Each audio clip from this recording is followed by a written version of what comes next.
This is the MG ZS Turbo. The new generation model is much better than the previous one, but if you can't stretch to the hybrid and, well, you aren't impressed by the regular petrol engine, this could be the sweet spot in this ZS lineup. So let me tell you about it in this review. If you haven't already, please subscribe and you'll find links in the description below to help you check out the other ZS reviews that I've done. Let's get to it, shall we?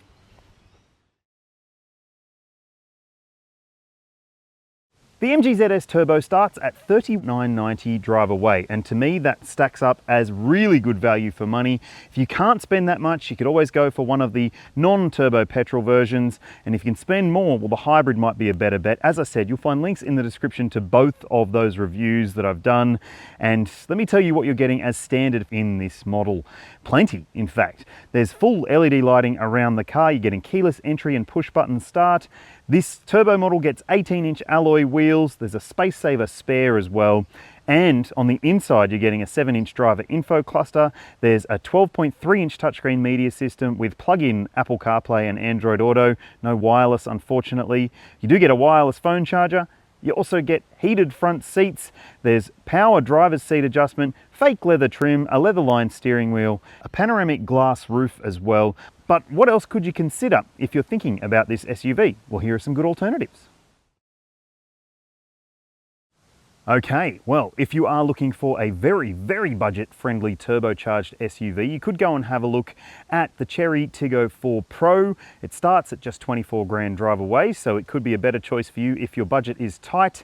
I don't think it's quite as good to drive as this, but it is still very impressive in a lot of ways. And look, there's a higher spec version with more stuff for about 28 grand drive away. Otherwise, you could step up to the slightly larger Chery Tiggo 7 Pro SE model, which starts just under 30 grand drive away. It's a bigger car than this, so if you need as much space as you can get and you still want a turbo petrol engine, that could be a really good choice. Otherwise, you should be looking at the Skoda Kamiq. Now, the entry-level version of that model range starts at around $33,000 drive away, so a little bit more than this, but it is a fantastic vehicle to drive. Lovely on the inside, very classy and very high-end feeling interior, and spacious despite the fact that it is a very small vehicle. And if none of those do it for you, I reckon also you could have a look at the Volkswagen T-Cross.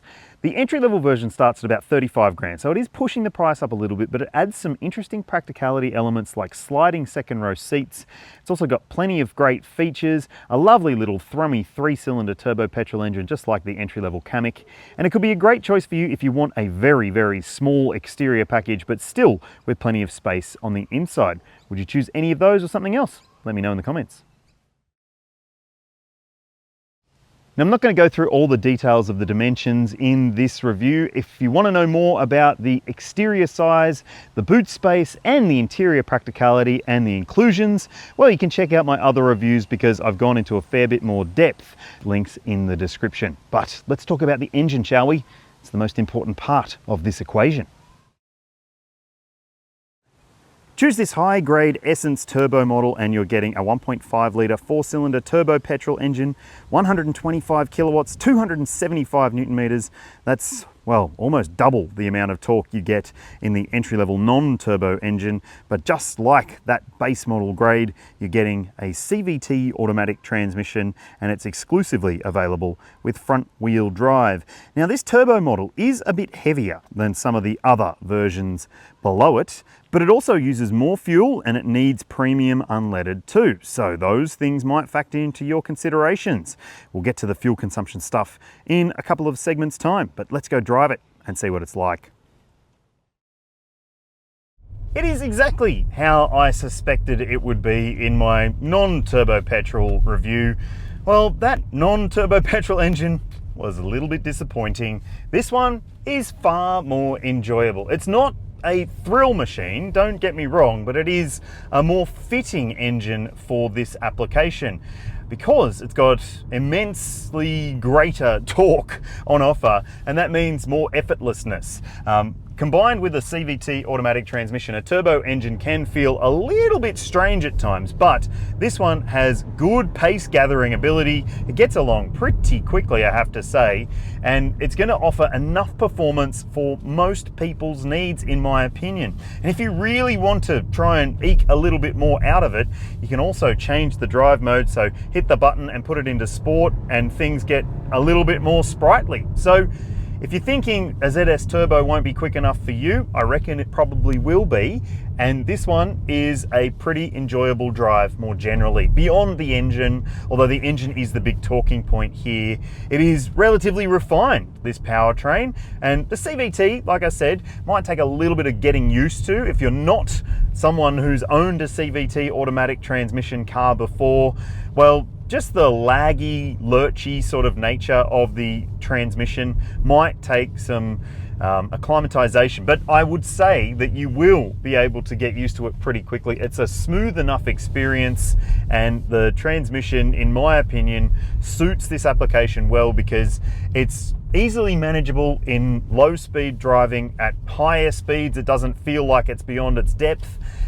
When you're just doing the urban driving situation that I'm doing right now, well, it seems perfectly adept at doing what it needs to do. And if you're unaware, a CVT transmission is different to other gearboxes. You don't really feel any stepped changes. It just sort of feels like it's going to rev a lot harder when you do put your foot down, but there are some sort of simulated changes with this transmission, and I think it's pretty good, honestly. But as you probably just heard, you will need to be mindful of the fact that it's front wheel drive and those tires might wear out pretty quickly if you're hard on the throttle all the time. And if you're in wet weather situations, it might also be something you need to keep in mind because it can lose traction a little bit at the front axle. Rightio, so what about the general drive experience? Well, just like the other versions of the ZS, I'm impressed. I think it's a really nice little car to drive. In sport mode, the steering weight gets heavier. If you don't want that, normal mode is perfectly normal feeling. And I also think that it responds quickly to inputs with the steering. It does have a nice action to it. It feels pretty trustworthy in terms of the higher speed driving scenarios. And also when you are parking, yep, it'll do that pretty easily as well. Thankfully, it does have a very good surround view camera, so if you're a nervous parker, you'll be able to slot yourself into most spots without too much trouble, I would think. And the other big thing that I really, really like about this ZS is, well, the ride comfort is very good. It is a really comfortable, composed, but still controlled feeling experience. Like, I am really, really impressed with this ride. I think that it's one of the best in the class, and it sort of, to me, feels like a nice blend between the firmness of a Volkswagen or Skoda and the placid nature of a Toyota or something like that. So it does feel really quite good in terms of the drive experience, in my opinion, and I, well, broadly, really, really like it. Now, there is something that might get on your nerves if you're a bit of a sensory person. I get a bit annoyed by little chimes and bings and bongs, in case you haven't seen any of my other reviews. And, well, this car will chime a little bit at you to tell you that you've entered a new speed limit zone and you're going over the speed limit. So that might be handy if you're heavy on the right foot, but I think that it's maybe a little bit annoying. You can turn it off, but you have to do it every single time you drive the car.